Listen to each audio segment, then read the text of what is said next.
شکریہ، میں بلوچستان میڈیا کا شکریہ ادا کرنا چاہتا ہوں۔ دیکھیں، جو شہید مرحوم طارق زہری صاحب کا حادثے کے بعد حکومت بلوچستان نے جو ایک فیصلہ کیا ہے، جس میں چیف سیکرٹری صاحب نے راتوں رات تمام تیل سپلائی کرنے والی جو گاڑیاں ہیں ان پر پابندی عائد کر دی، اس میں یقیناً جو شہید طارق زہری صاحب کا حادثہ یا ان کی شہادت کا یہ واقعہ ہم سب کے لیے ایک المناک واقعہ ہے، قابل افسوس ہے۔ لیکن ہم نے اس سے پہلے بھی، آج سے کوئی 1.5 سال پہلے بھی ہم نے حکومت کو بارہا یہی کہا کہ حکومت جو ہے اس تیل کے کاروبار کو ریگولرائز کروائے،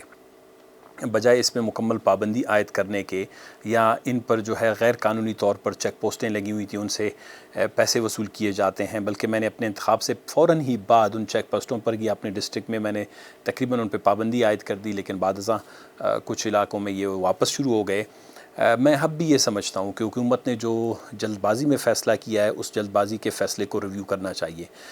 کیونکہ یہ جو ہمارے جو تیل کی اس وقت جو گاڑیاں تیل فرم ایک ضلع اضلاع سے دوسرے ضلع یا بارڈر سے لانے والی گاڑیاں، ان کی تعداد کوئی 6 سے 7 ہزار کے قریب ہے، اور ہر گاڑی کے ساتھ جو ہے وہ کوئی 4 سے 5 خاندان براہ راست ان کی جو روزی روٹی اور ان کی تعلیم اور صحت سب ان کے ساتھ منسلک ہے۔ لہٰذا جب آپ اس کو فردر ملٹیپلائی کریں گے یا اس کو ضرب دیں گے، جب یہ لاتے ہیں تو شہروں میں، علاقوں میں چھوٹے چھوٹے پیٹرول پمپس بنے ہیں، اس روزگار سے مزید لاکھوں لوگ اس سے وابستہ ہو گئے ہیں۔ تو جب آپ بیک وقت ایک فیصلہ کرتے ہیں تو آپ نے پورے اس کوئی 10 سے 15 لاکھ کے قریب جو لوگ ہیں، افراد ہیں، گھرانے ہیں، وہ اس سے وابستہ ہیں، ان کی آپ نے کوئی الٹرنیٹ نہیں دیا ہے، ان کو کوئی متبادل نہیں دیا ہے، اور یہ میرے خیال میں بلوچستان میں ایک سوشل کیوس، سماجی جو ہے بحران، معاشی بحران اور بے روزگاری میں اضافے کا سب سے بڑا سبب بنے گا۔ بے روزگاری ویسے بلوچستان میں سب سے زیادہ ہے، بلوچستان میں غربت کی شرح 86% ہے، بلوچستان میں بھوک اور افلاس جو ہے وہ 60 سے 62% افراد براہ راست جو ہے نیوٹریشن یا غذائیت سے محروم ہیں۔ تو یہ سب اس کی بنیادی وجوہات یہی ہیں۔ میں حکومت کو یہ مشورہ دینا چاہتا ہوں کہ اس طرح کے جو بڑے فیصلے ہوتے ہیں، یہ یک طرفہ طور پر لیے نہیں جاتے ہیں۔ یہ معاملہ اسمبلی میں لانا چاہیے تھا، اس پہ تفصیلی بحث و مباحثہ ہونا چاہیے تھا۔ ہمارے پاس کچھ تجاویز ہیں، گو کہ اسمبلی کا اجلاس انہوں نے نہیں کیا، حکومت کسی کی سنتی نہیں ہے، وہ کسی کو ساتھ انگیج نہیں ہوتے ہیں، کسی کے ساتھ بیٹھتے نہیں ہیں۔ یہ غریب جنہوں نے جو ہے ادار کر کے گاڑیاں لی ہیں، آج کسی نے اپنے ماں اور بہنوں کی زیور بیچ کے بھی کچھ لوگوں نے گاڑیاں خریدی ہیں۔ میں ہم سب کو جانتے ہیں، ہماری کانسٹیٹوئنسی علاقے سب ان سے متاثر ہیں، خاران، واشوک، چاغے، کلات، مستنگ، خزدار اور پورا مکران کا جو سب مکران ڈویژن سارا، یہ سارے جو ہے ہمارے لوگ اس کاروبار سے منسلک ہیں۔ تو میرا ایک مشورہ ہے حکومت بلوچستان کو، اور میں سمجھتا ہوں کہ اگر وہ اس پہ عمل درآمد کریں گے تو یہ جو بے روزگاری ہے یا یہ جو قیاس ہے، یہ افراتفری ہے، یہ بھی ختم ہو سکتی ہے اور یہ چیزیں ریگولرائز بھی ہو سکتی ہے۔ نمبر 1، جن علاقوں سے یہ تیل آتی ہے،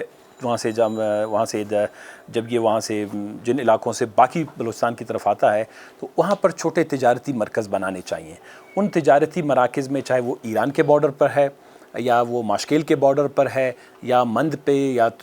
کیچ کے جو مکران ڈویژن کے بارڈرز پہ ہیں یا رخشان ڈویژن کے بارڈرز پہ کہیں پہ یہ ہے، وہاں پر چھوٹے سے سرحدی تجارتی سینٹر بنانے چاہیے۔ وہاں سے تیل کی ایک مقدار ایک گاڑی کو الاؤ کرنی چاہیے۔ اس میں یہ ہو کہ جی کچھ ریگولیشنز بنائیں کہ آپ کسی جو ہے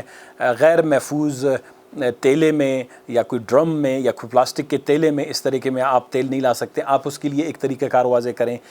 کہ جی آپ کی لمٹ یہ ہوگی گاڑی کی، آپ کی گاڑی کا وزن یہ ہے، اور آپ اتنی جو ہے لیٹر ڈیزل اور تیل اپنی گاڑی میں ایک جگہ سے دوسری جگہ منتقل کر سکتے ہیں۔ اس لیٹر جتنے بھی لیٹر تیل ہے، اس کے بدلے میں وہ اس گاڑی والے سے 2000 یا 3000 روپے جو ایک ون ٹائم ٹیکس ہے، یعنی ایک وقت کا ٹیکس آپ لے لیں،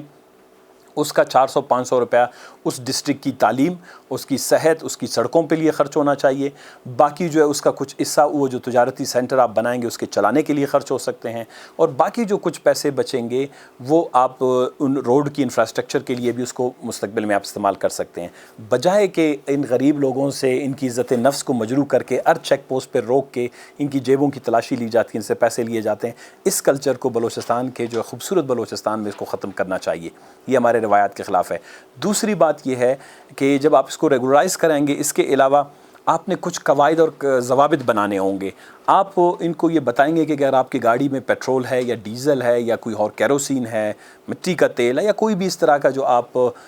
فیول لے جا رہے ہیں, آپ اس کو کہیں کہ آپ نے اپنی گاڑی کے اوپر یہ سرخ لائٹ رکھنی ہے, زرد لائٹ آپ نے اپنی گاڑی کے اوپر لگانا ہے, اس کے پیچھے اسٹیکرز لگانے ہیں, وہ خطرے کا جو اسٹیکر ہوتا ہے, بلب لگانے ہیں. آپ ان کی ٹائمنگ کو کہیں انشور کریں گے کہ جی آپ صرف رات کو نکلا کریں گے یا دن کو سڑکوں پر آئیں گے, یا آپ اگر دن کو اور رات کو بھی سڑکوں پر آئیں گے تو آپ نے سڑک کے دائیں طرف بائیں طرف اس رفتار سے رہنا ہے, اس کے علاوہ اتنی تیزی میں نہیں جانا ہے. کچھ چیزیں قواعد و ضوابط, اور ہمارے لوگ ماشاءاللہ انسان ہیں, وہ ان ساری چیزوں کو سمجھتے ہیں. جب آپ ان کو عزت نفس سے روزگار کرنے دیں گے, عزت نفس کو متاثر کیے بغیر آپ ان کو روزگار کے مواقع دیں گے, جب ان سے آپ بجائے کہ ہر چیک پوسٹ پر 500,000 روپے لینے کے ایک جگہ پر ان سے 2 سے 3,000 روپے لے لیں گے, یہ ہماری ریونیو میں, ہمارے محصولات میں آئیں گی. بلوچستان کے یہ جو 6 سے 8 لاکھ کے قریب جو خاندان ہیں,